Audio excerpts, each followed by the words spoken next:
जय श्री सीताराम। यह अध्याय गृहस्थों के लिए। इसके लेखक है श्रद्धेय प्रातः स्मरणीय स्वामी राम सुखदास जी महाराज। इस लेख के प्रथम जो पैराग्राफ है उसमें एक बहुत ही महत्वपूर्ण सूचना लिखी है। इसमें लिखा है, यदि यह लेख आपके मन के अनुकूल न भी पड़े तो भी कम से कम एक बार तो यह अवश्य मनोयोग पूर्वक पढ़ने की कृपा करें। और प्रार्थना की गई है, इसके साथ प्रार्थना के साथ इस लेख को अवश्य पढ़ें।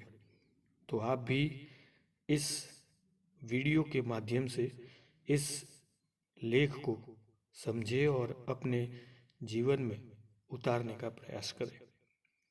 शुरू करते हैं।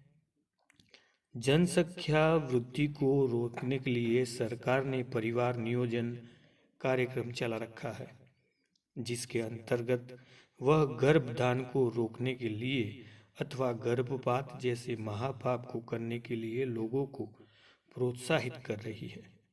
इसके लिए वह नए नए उपायों की खोज करके उनका व्यापार स्तर पर प्रचार एवं प्रसार कर रही है।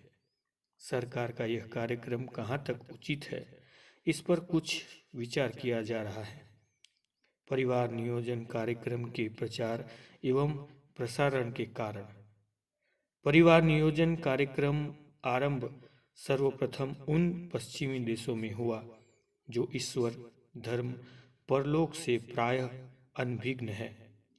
वहाँ के लोगों ने यह विचार किया कि हमारी जनसंख्या जिस गति से बढ़ रही है उसको देखते हुए भविष्य में हमें भरपेट खाने को नहीं मिलेगा, रहने के लिए पर्याप्त जगह नहीं मिलेगी, हमारा जीवन निर्वाह कठिन हो जाएगा, हमारा जीवन स्तर गिर जाएगा आदि। उन्होंने जनसंख्या की वृद्धि की ओर तो देखा, पर इस ओर नहीं देखा कि जनसंख्या वृद्धि के साथ साथ जीवन निर्वाह के साधनों की भी वृद्धि होती है, क्योंकि आवश्यकता ही आविष्कार की जननी है। फलस्वरूप परिवार नियोजन कार्यक्रम से जीवन निर्वाह के साधनों में तो वृद्धि नहीं हुई, पर ऐसी अनेक बुराइयां की वृद्धि अवश्य हुई जिनसे समाज का घोर पतन हुआ। वास्तव में जीवन निर्वाह के साधनों की कमी होने का कारण जनसंख्या वृद्धि नहीं है, परंतु अपने सुख भोग की इच्छाओं की वृद्धि है। भोगों की इच्छा वृद्धि होने से मनुष्य आराम तलब और अकर्मण्य हो जाता है, जिससे वह जीवन निर्वाह के साधनों का उपयोग तो अधिक करता है पर उत्पादन कम करता है। इससे जीवन निर्वाह के साधनों में कमी आने लगती है। इतना ही नहीं, अपनी इच्छाओं की पूर्ति के लिए मनुष्य तरह तरह के पाप करने लगता है, जिसमें गर्भपात आदि संतति निरोध के उपयोग भी शामिल है। गीता में काम अर्थात भोग इच्छा को संपूर्ण पापों का मूल बताया गया है। रजोगुण से उत्पन्न हुआ यह काम ही क्रोध है। यह बहुत खाने वाला और महापापी है। इस विषय में तो इसको ही वैरी जान। भोग विलास की चीजों को मनुष्य ने अपनी आवश्यक चीजें बना ली है। वह उन चीजों के इतने अधीन हो गया है कि उनके बिना उसको अपना जीवन भी भारी लगने लगा है, जिसका कारण आलस्य, प्रमाद, आराम तबलबी है। जब उसके लिए अपनी जरूरतों को पूरा करना भी कठिन हो गया है तो फिर वह अपनी संतान की जरूरतों को कहाँ तक पूरा करे। अतः उसने संपत्ति निरोध के उपायों को कामों में लाना शुरू कर दिया। उसमें काम वासना भी उतनी बढ़ गई कि उसने स्त्री को मात्र भोग सामग्री बनाना तो ठीक समझा है, पर भोग के प्राकृतिक परिणाम संतान का ढोना ठीक नहीं समझा। वह यह विचार तो करता है कि संतान न होने से स्त्री अधिक समय तक युवा बनी रहती है, हमारे भोग के योग्य बनी रहती है, पर यह विचार नहीं करता कि लाख कोशिश होने पर भी जवानी के बाद बुढ़ापा आएगा और बुढ़ापे के बाद मौत आएगी ही, जो कि अनिवार्य है। उसके हृदय में न तो ईश्वर का विश्वास रहा है और न अपने भाग्य का विश्वास रहा है और न अपने पुरुषार्थ पर ही विश्वास रहा है। तात्पर्य है कि ईश्वर सबका पालन करने वाला है। हर एक व्यक्ति अपने भाग्य के अनुसार पाता है और अपने पुरुषार्थ से मैं कमा सकता हूँ और अपने परिवार का पालन पोषण कर सकता हूँ। इन बातों पर से मनुष्य का विश्वास हट गया है। इस सब कारणों से परिवार नियोजन कार्यक्रम का तेजी से प्रचार एवं प्रसार हुआ और हो भी रहा है। क्या है परिवार नियोजन की आवश्यकता? जनसंख्या वृद्धि से होने वाली जिन हानियों का प्रचार किया जा रहा है वह केवल कपोल कल्पना है, उसमें वास्तविकता की बात ही नहीं है। परिवार नियोजन के समर्थन कहते हैं कि जनसंख्या बढ़ने पर उनकी कमी हो जाएगी, अन्न की कमी हो जाएगी, जिससे सबको भरपेट अन्न नहीं मिल सकेगा। यह बात तो तभी लागू पड़ती है जब अन्न एक निश्चित मात्रा में जमा रखा गया हो और आगे अन्न पैदा होने की गुंजाइश न हो। जनसंख्या की वृद्धि को लेकर अन्न की चिंता करने वाले लोग यह भूल जाते हैं कि जनसंख्या बढ़ने से केवल खाने वाले ही नहीं बढ़ते, परंतु पैदा करने वाले भी बढ़ते हैं।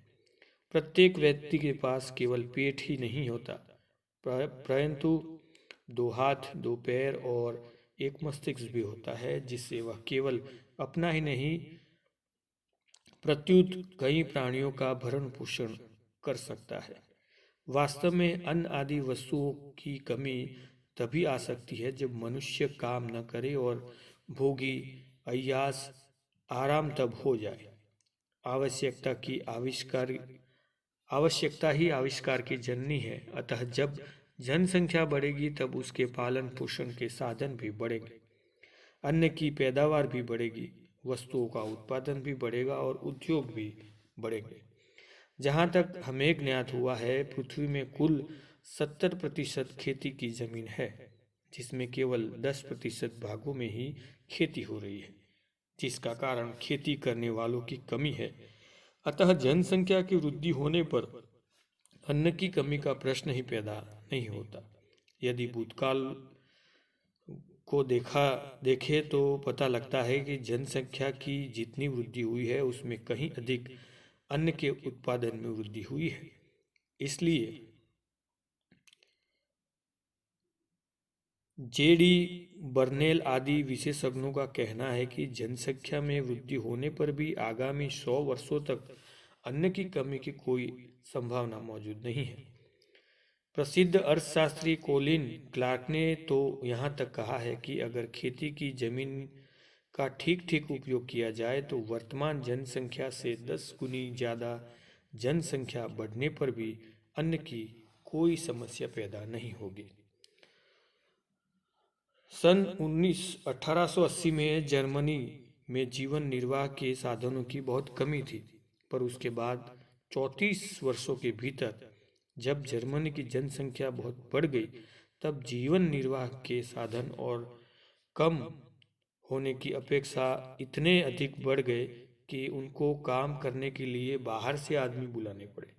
इंग्लैंड की जनसंख्या तीव्र गति से वृद्धि होने पर भी वहाँ जीवन निर्वाह की साधनों में कोई कमी नहीं आई। यह प्रत्यक्ष बात है कि संसार में कुल जनसंख्या जितनी बड़ी है उससे कहीं अधिक जीवन निर्वाह के साधन बड़े हैं। परिवार नियोजन के समर्थन में एक बात यह भी कही जाती है कि जनसंख्या बढ़ने पर लोगों को रहने के लिए जगह मिलनी कठिन हो जाएगी। विचार करें, यह सृष्टि करोड़ों अरबों वर्षों से चली आ रही है, पर कभी किसी ने यह नहीं देखा, पढ़ा या सुना होगा कि किसी समय जनसंख्या बढ़ने से लोगों को पृथ्वी पर रहने की जगह नहीं मिली। जनसंख्या को नियंत्रित रखना और उसके जीवन निर्वाह का प्रबंध करना मनुष्य के हाथ में नहीं है, परंतु सृष्टि की रचना करने वाले भगवान के हाथ में है। भगवान ही कहते हैं, मैं ही पृथ्वी में प्रविष्ट होकर अपनी शक्ति से समस्त प्राणियों को धारण करता हूँ। यह अविनाशी ईश्वर तीनों लोकों के प्रविष्ट होकर सबका भरण पोषण करता है। ब्रिटिश एसोसिएशन ने के अध्यक्ष सर विलियम क्रोक्स ने भी सन 1818 में आज की तरह यह चेतावनी दी थी कि जनसंख्या वृद्धि के कारण पृथ्वी में जीवन निर्वाह के साधन आगामी 30 वर्षों से अधिक हमारी आवश्यकताओं की पूर्ति नहीं कर सकेंगे। अतः इंग्लैंड आदि देशों में शीघ्र ही अकालता सामना करना पड़ सकता है, परंतु आगामी 30 वर्षों के अकाल पड़ना तो दूर रहा, अन्न की इतनी अधिक पैदावार हुई कि उसमें उसके भावों के अत्यधिक मंदी आ गई, जिसके कारण अमेरिका आदि कुछ देशों को अपना अधिक गेहूं जलाकर समुद्र में डालकर नष्ट कर देना पड़ा। वर्तमान में करोड़ों एकड़ जमीन खाली पड़ी है। अतः जनसंख्या वृद्धि को लेकर यह हल्ला करना व्यर्थ है कि भविष्य में लोगों को खाने के लिए अन्न और रहने के लिए जगह नहीं मिलेगी।